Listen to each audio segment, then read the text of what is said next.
नमस्कार दर्शकों, वाइट स्वान TV news Hindi में आपका स्वागत है। अमेरिका ने H-1B वीजा फीस में भारी इजाफा किया और माना जा रहा है कि ये मुख्य रूप से भारतीयों को ही निशाना बनाकर किया गया है। साथ ही भारत ने ईंधन आयात को लेकर अपनाए रुख से पीछे हटने के लिए ट्रंप आगे भी प्रतिकारात्मक कदम उठाने वाले हैं, ऐसी आम धारणा है।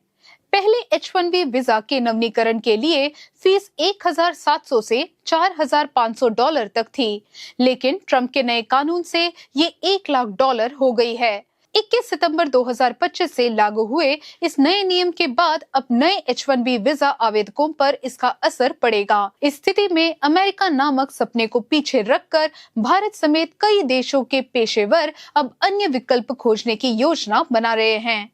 विदेश जाकर बेहतर जीवन जीने का सपना देखने वालों को कुछ हद तक ट्रंप के कदमों ने रोक दिया है।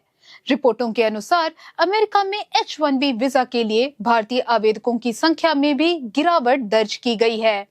आंकड़े बताते हैं कि H-1B वीजा आवेदन सबसे ज्यादा भारत से ही आते हैं। दूसरे स्थान पर चाइना है।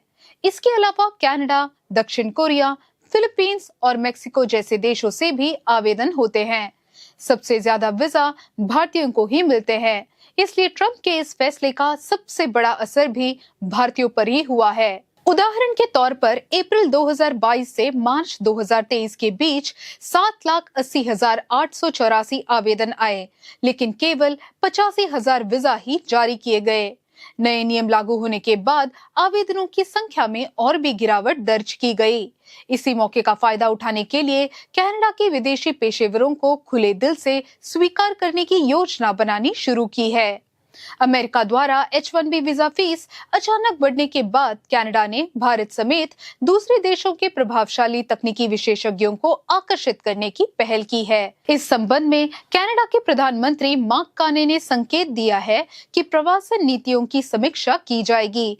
उनका कहना है कि पहले H-1B वीजा पर अमेरिका गए भारतीयों और अन्य विदेशी पेशेवरों को आकर्षित करने का ये उचित मौका है। इससे पेशेवर बिना भारी भरकम वीजा शुल्क दिए ही कनाडा में स्थायी नौकरी हासिल कर सकेंगे। इसका लाभ Amazon, माइक्रोसॉफ्ट और अल्फाबेट जैसी टेक कंपनियों को भी होगा, क्योंकि वे अपने कनाडा स्थित दफ्तरों में भर्ती प्रक्रिया को और तेज कर सकेंगी। कनाडा के अलावा जर्मनी और ब्रिटेन ने भी भारतीय पेशेवरों को आकर्षित करने की प्रक्रिया शुरू कर दी है। भारत में जर्मन राजदूत ने तो सार्वजनिक रूप से भारतीय प्रतिभाओं को आमंत्रित किया है और ब्रिटेन ने भी विशेषज्ञों के वीजा में रुकावटें कम करने के लिए टास्क फोर्स गठित किया है। कनाडा में पहले से ही विशाल भारतीय प्रवासी समाज मौजूद है। उच्च वेतन और स्थायी निवास की संभावना के कारण कनाडा उन विशेषज्ञों के लिए अमेरिका का आकर्षक विकल्प बनता जा रहा है, जिन्हें पहले अमेरिका खींच लाता था। इस तरह अमेरिका अगर दरवाजा बंद भी कर दे तो कनाडा और अन्य देश भारत के लिए अवसरों के साथ मौजूद रहेंगे।